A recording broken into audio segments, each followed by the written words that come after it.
Assalamualaikum warahmatullahi wabarakatuh. Berjumpa lagi dengan saya Ahmad Khairullah yang akan mendampingi teman-teman dalam pelatihan upskilling dan reskilling guru kejuruan berbasis dunia kerja. Nah, di video kali ini kita masuk ke materi yang keenam, yaitu proses pemrograman software. Kita akan melakukan beberapa hal di sini. Yang pertama adalah membahas tentang software apa aja dan instalasinya bagaimana, yaitu software-software yang kita gunakan untuk membuat aplikasi yang kita inginkan. Kemudian yang kedua adalah kita akan membahas tentang bagaimana pemrograman web yang kita maksud. Oke, sebelumnya kita akan mereview sampai mana yang kita lakukan dalam proses yang panjang ini.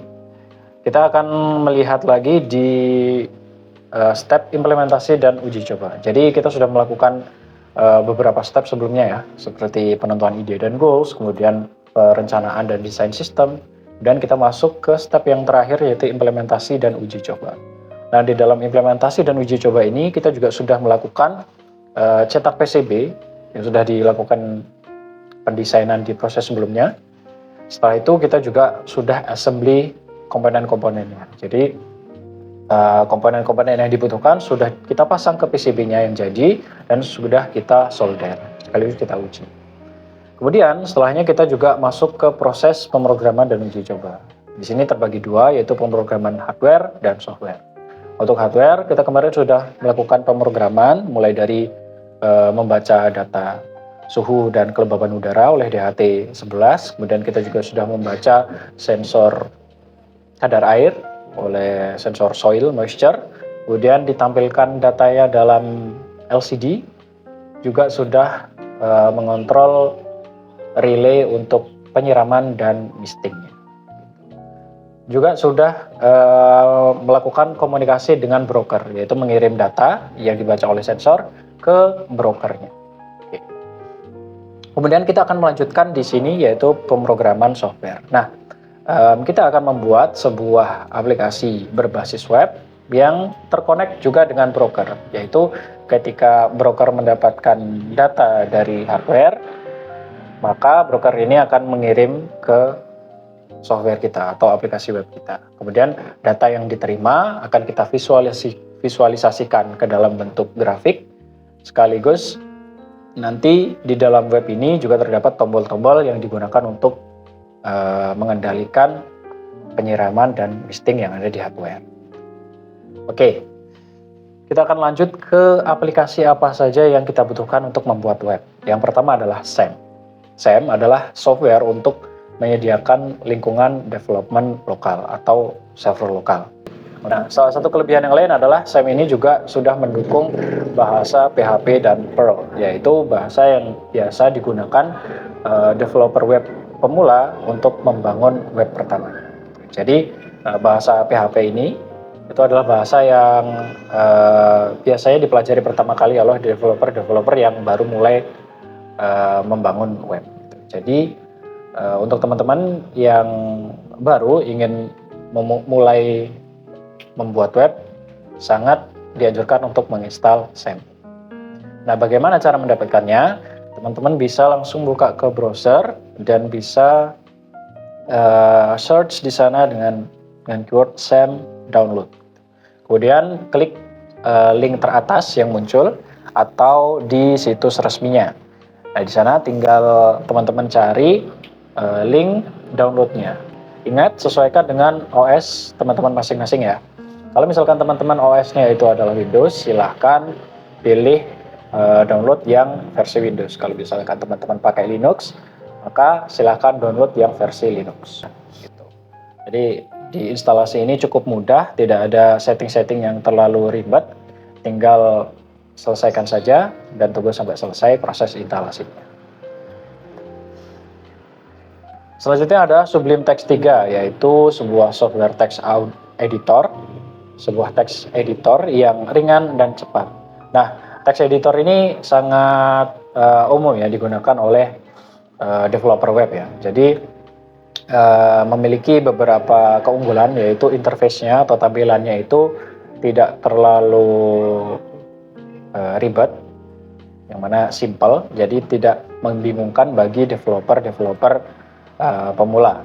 Kemudian Sublime Text ini juga sudah mendukung sebagian besar bahasa pemrograman yang ada saat ini.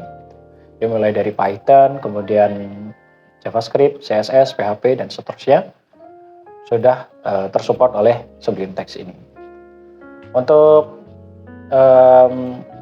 software alternatifnya, teman-teman bisa gunakan Visual Studio Code atau Notepad++ atau yang lainnya, gitu, terserah. Tapi kami sarankan untuk Sublime Text saja karena itu tadi tampilannya simple, tidak terlalu ribet, dan sudah mendukung berbagai macam bahasa pemrograman. Lalu bagaimana cara mendapatkannya?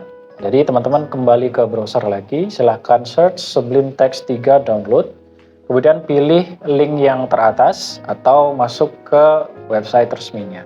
Kemudian download sesuai dengan OS teman-teman masing-masing. Kalau misalkan Windows ya silahkan download versi Windows, kalau Linux silahkan download versi Linux.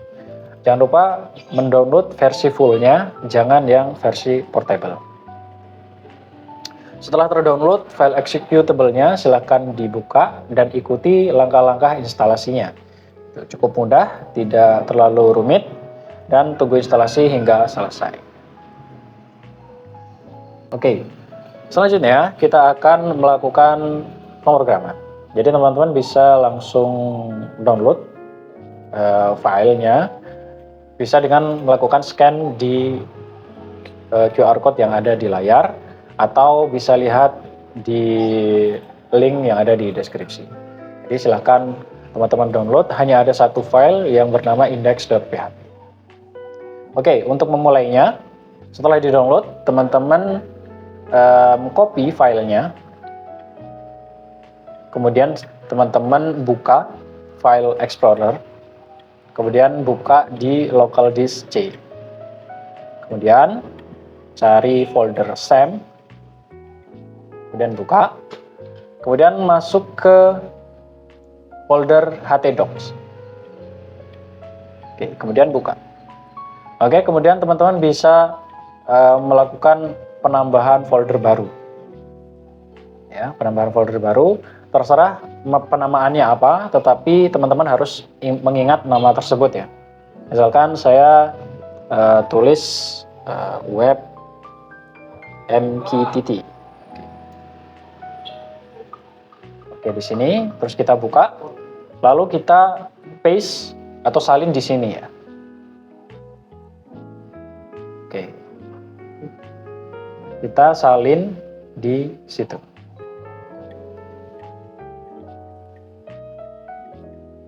Oke, kita paste di sini. Nah, selanjutnya kita akan buka Sublime Text. Kemudian kita klik di tab file, kemudian open folder, kemudian arahkan ke folder tadi, yaitu local disk C, kemudian SAM, kemudian htdocs, kemudian folder yang kita buat. Setelah itu select folder. Nah, maka akan muncul halaman baru seperti ini. Di samping kiri itu ada folder dan file yang ada di dalam. Nah, di sini berisi index.php, yaitu codingan yang kita gunakan untuk aplikasi web kita.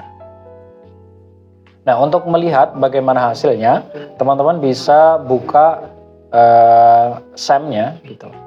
Jadi silahkan dicari di desktop icon SAM-nya, atau kalau misalkan tidak ketemu, maka teman-teman bisa buka lagi direktorinya atau file explorer-nya, buka di local disk C, kemudian buka di folder SAM. Kemudian scroll ke bawah, cari file SAM control, kemudian dibuka. Nah, setelah muncul gambar yang seperti ini, silahkan di start yang teratas ini, Apache. Nah, jika sudah, maka akan muncul warna hijau di sini.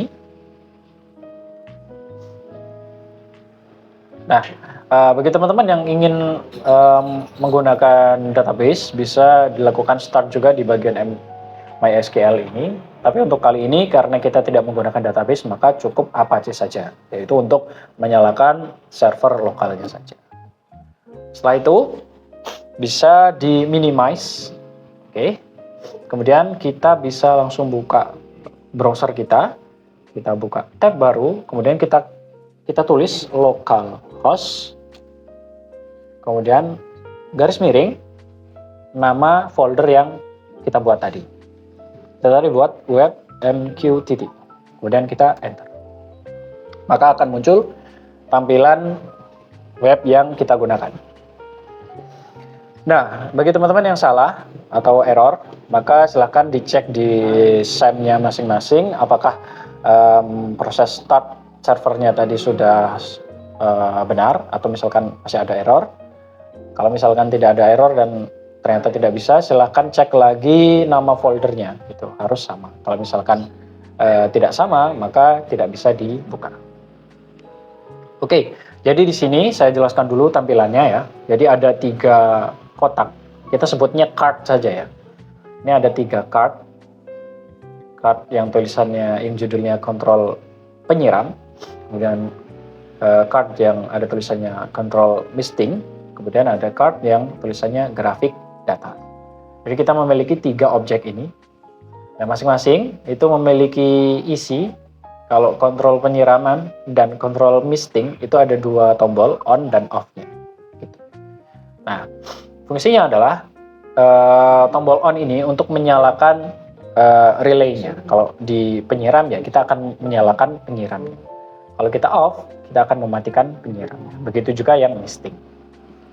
Nah, cara kerjanya ketika kita klik tombolnya, maka web ini akan mengirim data ke broker. Nah, kemudian broker akan mengirim lagi ke hardware-nya, sehingga ketika hardware ini menerima data, entah itu on atau off, maka langsung dieksekusi. Kalau on ya dia menyalakan, kalau off dia mematikan. Seperti itu. Kemudian yang terakhir yaitu card yang bernama grafik data di sini. Di sini di bawahnya ada status koneksi. Nah, di sini connected dengan warna hijaunya. Kemudian ada grafik yang masih kosong. Kemudian di bawahnya ada status data terakhirnya, suhu, titik 2, bla bla bla, kelembaban dan kadar air. Nah, di sini nanti akan berubah sesuai dengan data yang diterima dari broker. Jadi kalau misalkan di broker ada data baru, maka web ini akan menerimanya, kemudian akan ditampilkan di tulisan di bawah ini. Suhu sama dengan berapa? 32 derajat Celcius misalkan. Kelembaban 30% misalkan. Kadar air 20% misalkan, seperti itu. Kemudian digambarkan juga dalam bentuk visualisasi grafik. Seperti itu. Oke, jadi cukup simpel. Sekarang kita akan bahas tentang codingannya. Teman-teman bisa dilihat di sini sebenarnya codingannya sudah memiliki penjelasan, yaitu komen-komen di setiap barisnya, sehingga teman-teman bisa belajar dan membaca sendiri. Tapi kita akan membahasnya, tapi tidak semuanya ya. Kita akan membahas ke bagian-bagian yang kita rasa perlu untuk teman-teman ketahui. Oke, kita akan langsung membahas di codingan ini. Yang pertama, codingan ini pada dasarnya adalah codingan HTML. Yaitu HTML ini adalah sebuah codingan yang basic dalam pemrograman web. Jadi untuk membuat objek-objeknya itu menggunakan HTML. Seperti membuat tombol, menambahkan tulisan, menambahkan gambar, itu menggunakan HTML. Lalu bagaimana untuk mempercantiknya? Misalkan tombolnya itu kita ubah ukurannya, kemudian kita ubah warnanya, tulisannya kita ubah fontnya, dan seterusnya, maka itu menggunakan bahasa CSS. CSS untuk mempercantik. Kemudian secara fungsional, misalkan button atau tombol yang kita sudah buat ini, ketika kita klik, apa aksi yang akan terjadi atau yang dilakukan? Maka kita membutuhkan JavaScript, yaitu untuk membuat aksi-aksi tersebut. Jadi HTML itu basic untuk membuat objek-objeknya, CSS untuk mempercantiknya, kemudian JavaScript untuk membuat atau meletakkan aksi-aksi untuk setiap objek-objeknya.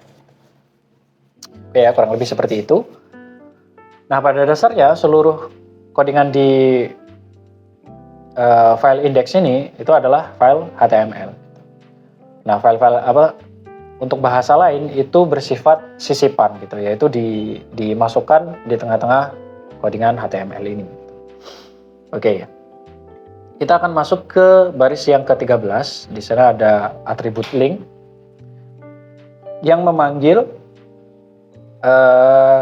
file CSS dari link tersebut. Gitu. Nah, file CSS ini itu kita import agar kita mendapatkan codingan-codingannya dan kita tidak perlu membuat file CSS dari awal. Nah, yang kita gunakan adalah Bootstrap. Teman-teman bisa searching lagi tentang Bootstrap. Yang kurang lebih Bootstrap adalah sebuah platform atau template CSS atau untuk mempercantik web. Jadi kita tinggal manggil saja Bootstrap ini, kita tidak perlu membuat dari awal. Jadi kita tinggal memanggil dan menggunakan tools-toolsnya. Jadi tidak terlalu ribet. Yang tujuannya untuk mempercantik tadi. Kemudian untuk JavaScript-nya, nah kita memanggil beberapa, yaitu untuk chart. Chart itu untuk fungsional tadi. Kita akan memvisualisasi data ke dalam bentuk grafik. Nah, kita membutuhkan chart.js ini untuk membuatnya. Seperti itu. Oke. Pertama kita akan membahas codingan-codingan mana yang berhubungan dengan tampilannya ya. Oke, kita akan masuk ke baris yang ke-30 hingga baris ke-47. Nah, di sini ini adalah card tadi atau kotak atau objek yang di kotak tadi. Di sini tertulis di header-nya yaitu kontrol penyiram. Nah, di dalam bodinya atau di dalam kotaknya itu ada dua tombol, yaitu tombol on dan tombol off. Nah, di sini itu kita tentukan functionnya. Nah, di sini ada on click sama dengan turn on penyiram. Jadi ketika tombol on ini diklik, maka akan mengeksekusi function yang namanya turn on penyiram, yang nantinya akan kita bahas. Begitu juga dengan button yang off, ketika diklik, maka akan mengeksekusi function turn off penyiram. Seperti itu. Kemudian di card yang kedua, yang kurang lebih sama, yaitu control misting di baris 52 sampai dengan baris ke-67. Sama, memiliki dua button on dan off, tetapi function yang dipanggil beda. Kalau yang on, itu akan mengeksekusi turn on misting ketika diklik. Yang off, akan mengeksekusi turn off misting ketika diklik. Kemudian, card yang terakhir, di baris 74 sampai dengan 99. Di header-nya, di sini tertulis judulnya yaitu grafik data. Kemudian ditambah juga sebuah teks kecil yang di situ tulisannya connecting secara default. Di sini kita kasih ID connection status, yang mana connection status ini nanti akan berubah seiring dengan status koneksi web kita terhadap broker. Jadi ketika di awal dia connecting statusnya. Kalau misalkan sudah terhubung, maka dia akan berubah teksnya menjadi connected dan backgroundnya akan berubah jadi hijau. Kalau misalkan tidak connect atau error, maka akan berubah menjadi merah. Nah, yang mengatur itu semua ada di bawah, di bagian bawah, yaitu file JavaScript. Kemudian di bagian bodinya itu kita meletakkan canvas di sini, ID-nya data chart ini, yang nantinya akan kita buat sebagai visualisasi grafik. Kemudian ada 3 tulisan, yaitu tulisan suhu, kelembaban, dan kadar air. Nah, di sini juga tertulis loading, gitu kan? Nah, yang mana tulisan loading ini akan berubah sesuai dengan data terakhir yang diterima. Bagaimana mengubahnya? Ada di bagian bawah, yaitu bagian JavaScript. Oke, kita akan masuk ke bagian script-nya. Oke, di sini ada bagian-bagian yang lain, yaitu ada JavaScript yang yang mana yang namanya adalah jQuery, yaitu digunakan untuk kita melakukan request atau WebSocket karena kita akan menggunakan MQTT. Ada hubungannya sama koneksi. Kemudian script selanjutnya di baris 106 dan 107 ini berkaitan dengan Bootstrap, ya, berkaitan dengan Bootstrap tadi, tampilan CSS di awal yang kita sudah bahas. Kemudian di baris 110, nah di sini adalah yang penting, yaitu script MQTT. Gitu. Jadi kita harus mengimport file JS untuk MQTT ini. Kalau misalkan tidak, kita tidak bisa berkomunikasi dengan MQTT. Kemudian, nah di sini adalah file script yang kita tulis sendiri. Gitu. Jadi tidak dari library. Nah, lumayan panjang ya. Oke, kita akan mulai dari awal di baris 114. Di sini kita akan mendeklarasikan variabel-variabel global ya. Ada client, chart, loss value, kemudian connection status. Client itu untuk nanti digunakan untuk koneksi dengan MQTT, kemudian chart itu kita gunakan untuk grafik data, kemudian loss value itu nanti kita gunakan untuk mengubah loss value di suhu, kelembaban, dan kadar air tadi, tulisan kecil di bawah grafik. Kemudian connection status yang tadi status koneksi, yang mana kita ambil dari ID connection status yang nanti akan kita ubah-ubah. Oke, kemudian kita mendefinisikan juga variabel konstanta atau konstan yang tidak bisa diubah-ubah, yaitu broker. Di sini kita sesuaikan, tulis sesuai dengan broker yang kita kemarin connect, yaitu broker.amqx.io. Itu. Kemudian topik, yaitu kita tulis data sensor.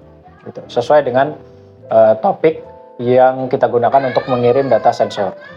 Kemudian yang kedua ada topik relay, yaitu topik yang kita gunakan untuk mengirim data untuk mengontrol relay atau aktuatornya, yaitu penyiram dan mistik.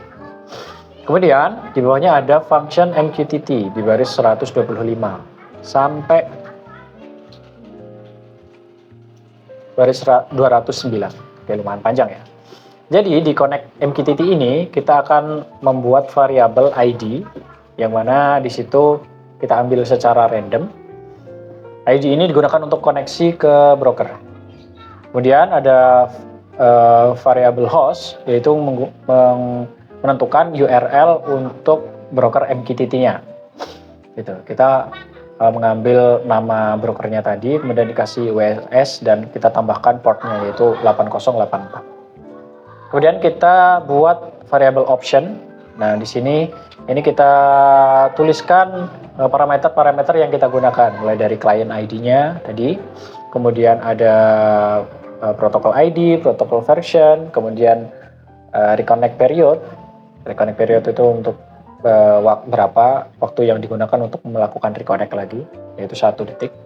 Kemudian ada connect timeout, jadi seberapa lama waktu tunggunya, dan seterusnya. Jadi ini istilahnya deskripsi dari koneksi yang ingin kita buat.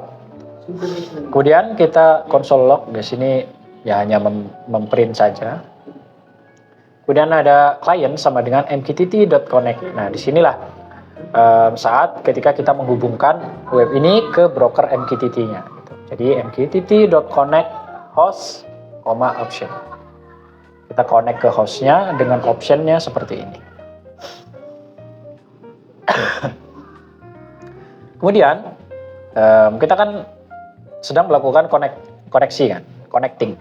Maka yang tadi connection status tadi itu warna backgroundnya kita ubah jadi kuning. Nah, kalau kita ingin mengubah jadi kuning, kita tambahkan ini badge warning. Kalau misalkan kita ingin ubah jadi warna hijau, kita kasih badge success. Nah, gimana cara tahu kalau kita mengubah warna kuning itu gunakan badge warning, mengubah warna hijau menjadi badge success, dan seterusnya? Ini teman-teman bisa baca secara mandiri di web Bootstrap. Ke Bootstrap tadi yang digunakan untuk mempercantik tampilan. Jadi teman-teman bisa baca di web resminya atau di dokumentasinya. Jadi bagaimana cara-cara untuk mengubah warna, untuk mengubah ukuran dan seterusnya. Nah, di sini tulisannya juga kita tulis connecting. Jadi nanti akan tertulis connecting, backgroundnya warna kuning. Nah, ketika di sini ada kondisi error, jadi client.onError, maka connection statusnya jadi warnanya merah atau badge danger. Kemudian tulisannya menjadi connection error. Kalau misalkan dia reconnect, dia client on reconnect, terus di bawahnya connection statusnya, badge-nya jadi warning lagi, jadi kuning, tulisannya reconnecting. Kalau misalkan dia berhasil connect, maka dia akan berubah menjadi hijau, yaitu mengubah jadi badge success. Dan tulisannya diganti dengan connected. Nah, setelah connect, kita akan melakukan subscribe. Jadi kita akan mendapatkan data sesuai dengan topik yang kita subscribe. Apa yang kita subscribe? Yaitu ada di variabel topik, yang isinya adalah data sensor. Setelah connect, kita subscribe, selesai. Di sini ada lagi kalau misalkan close, jadi ketika client.onClose, maka badge-nya jadi secondary atau abu-abu, dan tulisannya kita ubah jadi disconnected. Terus kemudian kita akan melakukan handling ketika ada pesan yang kita terima. Jadi di sini ada client on message, bla bla bla. Di sini ada tulisannya const data sama dengan JSON parse message.toString. Ya, artinya kemarin kan kita ngirim data suhu, kelembaban, dan kadar air dalam bentuk JSON. Nah, di sini kita juga terima dalam bentuk JSON juga. Kemudian kita parsing untuk memisahkan data-datanya. Data suhu kita pisahkan, data kelembaban kita pisahkan, data kadar air juga kita pisahkan. Kemudian setelah kita pisahkan, kita sendiri-sendiri kan. Kalau suhu kita taruh di konstanta suhu, kelembaban di kelembaban, kadar air di kadar air. Oke, kemudian kita print di konsol, tidak terlalu penting sebenarnya. Kemudian kita ubah di last value-nya tadi, di tulisan kecil di bawah grafik tadi. Jadi tulisannya menjadi suhu titik 2, data yang kita terima, terus derajat Celcius. Gitu. Misalkan kita terima data suhunya itu 75, itu tulisannya nanti akan suhu titik 2, 75 derajat Celcius. Begitu juga dengan kelembaban dan kadar air. Nah, setelah kita terima data barunya, kita akan melakukan add data. Nah, add data ini di dalamnya kita akan mengkoleksi atau mengumpulkan data-data yang kita terima, kemudian kita akan visualisasikan ke dalam grafiknya. Seperti itu. Oke, jadi itu adalah isi dari function connect MQTT. Nah, di bawahnya, di sini ada window.onload sama dengan function bla bla bla. Nah, di sini artinya di bawah ini itu adalah codingan yang akan dieksekusi pertama kali ketika web ini dijalankan atau aktif. Apa yang dilakukan pertama kali? Nah, dia memanggil connect MQTT. Jadi codingan yang di atas tadi segera dieksekusi ketika webnya sudah aktif atau muncul di browser kita. Setelah kita melakukan koneksi, kita akan membuat tabelnya. Maksud saya grafiknya. Gitu. Di sini kita membuat konstanta CTX untuk mengambil data kanvas tadi, data chart. Gitu. Nah, chart ini kita buat grafik, objek grafik dengan ketentuan seperti ini. Jadi datanya ada data suhu, data kelembaban, dan data kadar air. Ada 3 ya, dengan warna-warna yang berbeda. Nah, setelah itu sudah, intinya seperti itu. Kita buat grafik dengan 3 parameter. Nah, di bawahnya kita mempunyai function add data yang tadi, yang kita gunakan untuk mengkolek data yang baru. Nah, di sini kita ketemu sama if. Jika chart.data.labels.length, artinya jika panjang dari datanya yang sudah tervisualisasikan ke dalam grafik itu lebih dari sama dengan 30, maksudnya ada lebih dari 30 data di chartnya tadi atau di grafiknya, maka chart.data.labels.shift, artinya dia menghapus data yang paling lama. Jadi misalkan grafiknya kosong, ada data satu masuk, maka ditampilkan. Ada data lagi masuk, data 2 ditampilkan. Ada lagi data 3 ditampilkan, 4, 5, dan seterusnya sampai 30. Nah, ketika sudah 30 data, terus kemudian ada data satu lagi muncul, maka data yang pertama tadi dia akan dihilangkan. Kemudian digeser, dan data yang baru ini, data ke-31, diletakkan di setelah data yang ke-30. Jadi total data semuanya ini tetap 30. Nah, fungsinya apa? Jadi membatasi agar data yang tervisualisasi itu hanya 30 data gitu. Jadi tidak lama-kelamaan tidak mampet gitu. Jadi secara visual nanti kita lihat grafiknya nanti akan berjalan seperti itu. Nah, setelah itu kan ketika datanya lebih dari 30 ya. Setelah itu kita push datanya, ya kita masukkan datanya masing-masing. Kalau suhu kita masukkan ke suhu, kelembaban kita masukkan ke kelembaban, kadar air ke kadar air gitu.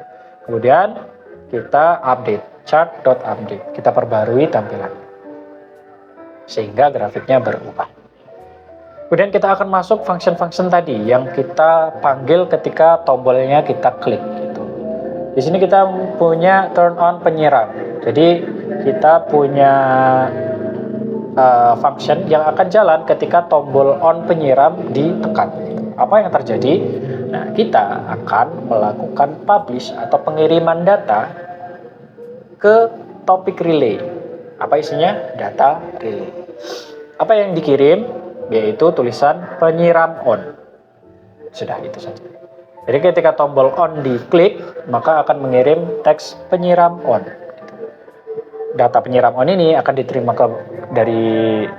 diterima oleh broker, kemudian broker akan mengirimnya lagi ke hardware. Hardware yang menerima akan membaca instruksinya. Penyiram on berarti dia akan menyalakan penyiram. Begitu juga kalau misalkan yang diterima adalah penyiram off, maka dia akan mematikan penyiram. Seperti itu. Untuk function yang lain kurang lebih sama ya. Turn off penyiram, dia akan mengirimkan atau publish ke topik yang sama. Yang membedakan adalah datanya, yaitu penyiram off. Sama juga dengan turn on misting, data yang dikirim adalah misting on. Turn off misting sama juga, yang dikirim misting off. Ini harusnya off ya. Nah, ini diganti. Save. Oke. Jadi sudah. Itu adalah keseluruhan dari coding yang kita punya. Sekarang kita akan coba ya. Kita kembali ke browser, kita refresh dulu karena tadi ada yang diubah. Oke, kita buka broker yang kemarin ya. Kita ketik aja mqttx.app garis web client. Seperti yang di pertemuan sebelumnya. Kemudian kita konekkan. Kemudian jangan lupa kita harus sudah subscribe ke topik-topik ini, yaitu data sensor dan data relay. S dan R-nya besar. Oke. Nah, kita akan coba di sini di webnya grafiknya masih kosong ya, dan di sini tulisannya juga masih loading, jadi dia belum menerima data apapun. Nah, di sini kita akan mengirim data JSON ke sensornya. Jadi kita tulis di sini data sensor suhunya 12, kelembaban 20, kadar air 22. Dengan topik yang kita pilih adalah data sensor. Kita coba kirim. Kita cek di web. Nah, maka muncul ya ini satu. Nah, di sini tulisannya juga sudah berubah sesuai dengan data yang kita kirim. Kita kirim lagi, satu kali lagi. Nah, di sini muncul 2. Kemudian kita kirim lagi tapi kita ubah, misalkan ini 52, kelembaban 50, kadar air 62 misalkan, kita kirim. Nah, di sini juga berubah tampilannya menjadi naik. Di sini juga berubah. Oke, ini terlewat. Jadi ini status koneksi tadi ya. Jadi dia sudah berubah jadi hijau ketika sudah connect. Oke, kita akan bahas lagi yang bagian kontrol penyiram dan kontrol misting. Nah, di sini kita sudah subscribe ya data relay ya. Kita tinggal coba klik on di kontrol penyiram. Jadi harusnya dia akan mengirim penyiram on. Kita klik dan kita coba lihat di sini ada data baru penyiram on. Kita coba yang off. Nah, di sini penyiram off. Kita coba lagi kontrol misting. Harusnya misting on. Nah, di sini ada data baru misting on. Misting off. Ada misting off. Oke. Jadi web ini sudah berhasil dalam menerima data dari broker dan sekaligus memvisualisasikannya ke dalam bentuk grafik. Sekaligus kita juga buat button-button atau tombol-tombol yang kita gunakan untuk mengontrol penyiram dan misting yang ada di hardware. Dengan cara mengirimkan data ke broker, broker akan meneruskan data tersebut ke hardware. Oke, jadi kurang lebih seperti itu di materi kali ini. Selanjutnya di materi ke-7 kita akan gabungkan pemrograman hardware dengan pemrograman software. Jadi nanti juga sekaligus kita gunakan lingkungan langsung. Jadi kita akan coba sensornya itu kita terapkan di lingkungan tanaman sesungguhnya gitu. Jadi kita akan mendapatkan data yang real, kemudian data tersebut akan dikirim ke broker, kemudian broker akan mengirim ke web kita yang nantinya akan kita lihat datanya seperti apa. Begitu juga dengan kontrolnya, kita coba mengontrol dari web dan kita akan melihat apakah penyiram dan mistingnya itu berfungsi atau tidak. Seperti itu. Jadi ini adalah keseluruhan dari materi ke-6. Jadi akan kita teruskan di materi yang ke-7. Terima kasih teman-teman yang sudah menyimak sampai di akhir video ini. Sampai bertemu lagi di materi selanjutnya. Assalamualaikum warahmatullahi wabarakatuh.